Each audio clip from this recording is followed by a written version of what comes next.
ആരാണ് ഹാഷിം മൂസ? ഗറില്ല യുദ്ധതന്ത്രജ്ഞൻ. പാക് പട്ടാളത്തിൽ നിന്ന് ലഷ്കറിലേക്കെത്തി 2 വർഷമായി ഇന്ത്യയിൽ. പാകിസ്ഥാൻ പട്ടാളത്തിൽ നിന്ന് ലഷ്കറിലേക്ക് റിക്രൂട്ട് ചെയ്യപ്പെട്ടയാളാണ് പഹൽഗാം ഭീകരാക്രമണത്തിൽ സംശയിക്കപ്പെടുന്ന ഹാഷിം മൂസ. ഇയാൾ കഴിഞ്ഞ 2 വർഷമെങ്കിലുമായി കാശ്മീരിലുണ്ട്. കാശ്മീരിലേക്ക് ഇയാൾ നുഴഞ്ഞുകയറിയതിന് പിന്നിൽ തദ്ദേശീയരായ ചിലരുടെ പിന്തുണയുമുണ്ട്. SSTയിൽ സ്പെഷ്യൽ സർവീസ് ഗ്രൂപ്പ് അംഗമായിരുന്നു മൂസ. പാകിസ്ഥാൻ സൈന്യം മൂസയെ പുറത്താക്കിയിരുന്നതായി റിപ്പോർട്ടുകൾ പറയുന്നു. ഒളിയുദ്ധത്തിൽ നല്ല വൈദഗ്ധ്യമുള്ള ആളാണ് ഹാഷിം മൂസ. പാകിസ്ഥാന്റെ അർദ്ധസൈനിക വിഭാഗത്തിൽ നിന്ന് പുറത്താക്കപ്പെട്ട ഹാഷിം മൂസ എന്നയാളിലേക്കാണ് പഹൽഗാം ഭീകരാക്രമണം സംബന്ധിച്ച് ഇന്ത്യയുടെ അന്വേഷണം ചെന്നു നിൽക്കുന്നത്. ഏപ്രിൽ 22 നടന്ന ഭീകരാക്രമണത്തിന് നേതൃത്വം നൽകിയത് ഈ മുൻ പട്ടാളക്കാരനാണെന്ന് ഇന്ത്യൻ അന്വേഷകർ അനുമാനിക്കുന്നു. ഗറില്ല യുദ്ധമുറകളിൽ പ്രാവീണ്യമുള്ള ആളാണ് ഹാഷിം മൂസ എന്നാണ് ലഭ്യമായ വിവരങ്ങൾ പറയുന്നത്.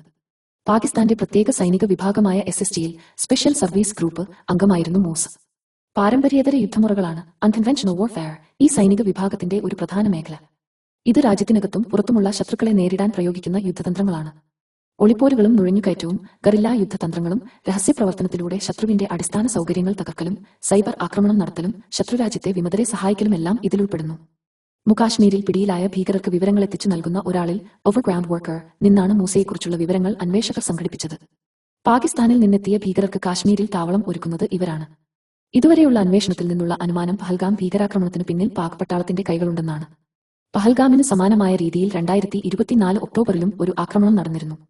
അടുത്ത കാലത്ത് നടന്ന 3 ഭീകരാക്രമണങ്ങളിൽ മൂസയ്ക്ക് പങ്കുണ്ടായിരുന്നു എന്നാണ് അന്വേഷകർ കരുതുന്നത്. ഹാഷിം മൂസ, അലി ഭായി എന്നീ 2 പാകിസ്ഥാൻകാരും ആദിൽ തോഗർ, ആസിഫ് ഷെയ്ഖ് എന്നീ 2 ഇന്ത്യക്കാരുമാണ് പഹൽഗാം ആക്രമണത്തിൽ നേരിട്ട് പങ്കെടുത്തെന്നാണ് ഇപ്പോഴത്തെ അനുമാനം.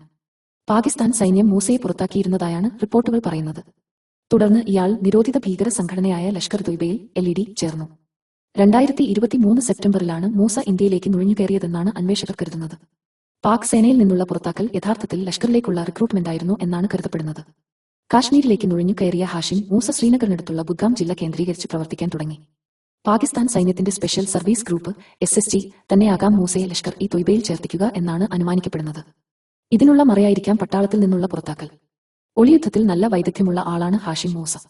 ഇയാൾക്ക് ആയുധങ്ങളില്ലാതെ പോരാടി നിൽക്കാൻ കഴിവുണ്ട്. അത്യാധുനിക ആയുധങ്ങൾ കൈകാര്യം ചെയ്യുന്നതിലും ഹാഷിം മൂസ വിദഗ്ധനാണ്. പാകിസ്ഥാൻ കാശ്മീരിൽ പ്രവർത്തിപ്പിക്കുന്ന വിവിധ ഭീകര സംഘടനകളുമായി ചേർന്ന് പ്രവർത്തിക്കുകയായിരുന്നു മൂസ എന്നാണ് അനുമാനം.